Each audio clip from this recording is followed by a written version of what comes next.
बिस्मिल्लाहिर्रहमानिर्रहीम। ज़कात किस पर फ़र्ज़ है? वीडियो के आखिर तक बने रहिएगा इंशाअल्लाहुल करीम। ज़कात के हवाले से आपके तकरीबन सवालात के जवाबात इंशाअल्लाह आपको इस एक वीडियो में मिल जाएंगे।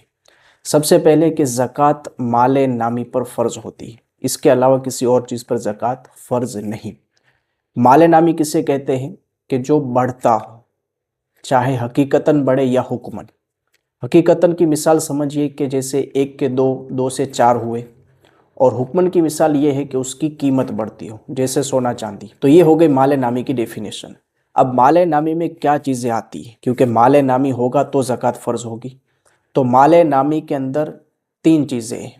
नंबर एक सोना चांदी, कैश, ये सोना चांदी के अंडर में दाखिल है। दूसरे नंबर पर है माले तिजारत, और तीसरे नंबर पर है साइमा जानवर। साइमा जानवर अभी तकरीबन हिंदुस्तान में कहीं नहीं पाए जाते, इसलिए इस पर बात नहीं करेंगे। हमारी गुफ्तगू का मौजू चार चीज़ें होगी जो माले नामी के अंदर शामिल हैं: सोना, चांदी, कैश और माले तिजारत। अब किसी के पास सिर्फ सोना है, उसके अलावा कैश नहीं, चांदी नहीं और माले तिजारत भी नहीं, तो सोना 7.5 तोला होना चाहिए। 7.5 तोला से अगर कम है तो उस पर ज़कात फ़र्ज़ नहीं।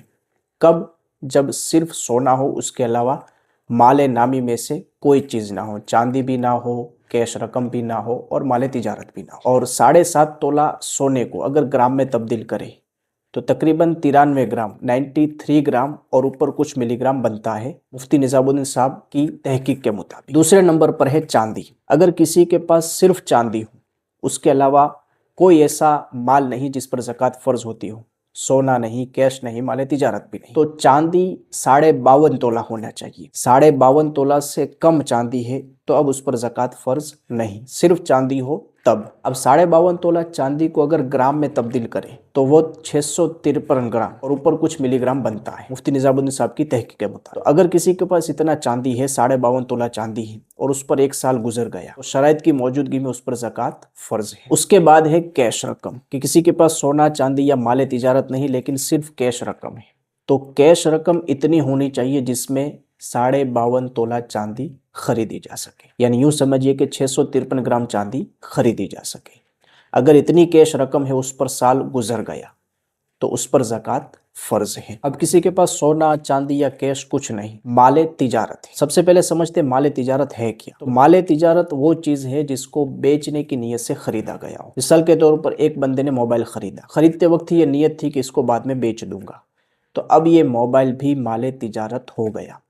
इसी तरह कोई गाड़ी खरीदी इस नीयत से कि इसको खरीद कर नफ़े में बेच दूँ, तो ये भी माले तिजारत है।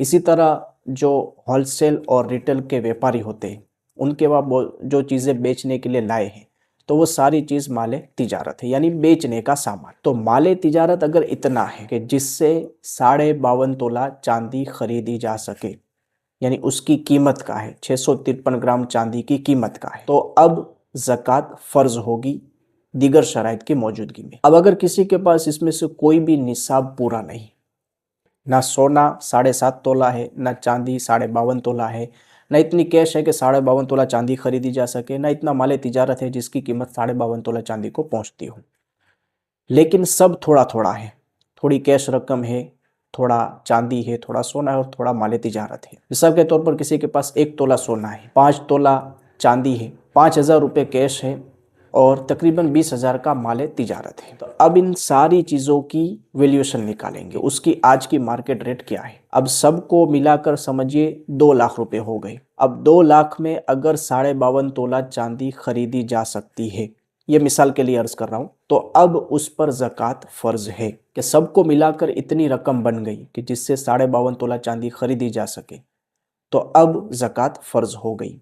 जैसे ही साल पूरा होगा तो शराइत की मौजूदगी में ज़कात फ़र्ज़ होगी। और एक बात कि ज़कात के अंदर जो कर्ज़ा है वो माइनस किया जाएगा, यानी ज़कात का जो हमारा निसाब है उसमें से हमारे ऊपर जितना भी कर्ज़ है उसको माइनस किया जाए। अब कर्ज़ निकालने के बाद अगर इतनी रकम बचती है, इतनी मालियत बचती है कि जो 52.5 तोला चांदी को पहुंचती हो, तो अब भी ज़कात फ़र्ज़ है। सोना चांदी किसी भी हाल में हो, बिस्किट की सूरत में हो या पहना हुआ हो या घर में रखा हो, हर सूरत में उस पर ज़कात फ़र्ज़ है। इसी तरह कैश का मामला है, तो कैश चाहे अपने घर पर रखे हो या बैंक में फ़िक्स डिपॉजिट किए हो या किसी को कर्ज दियो, हर सूरत में उस पर ज़कात फ़र्ज़ होगी। जब तमाम शराइत पाए गए तो कैश रकम पर भी ज़कात फ़र्ज होगी जब उससे 52.5 तोला चांदी खरीदी जा सकती है। लेकिन हाँ, बैंक और जो कर्ज का मामला है उसमें ज़कात की अदायगी का तरीका इससे अलग है। और हाजत असलिया के लिए जो रकम रखी है, यानी अपनी ज़रूरियात पूरी करने के लिए जो रकम रखी हुई है उसको इसमें से निकाल देंगे। मिसाल के तौर पर बिजली का बिल भरना है, गैस का बिल भरना है, या किसी से कर्ज लिया था उसको लौटाना है,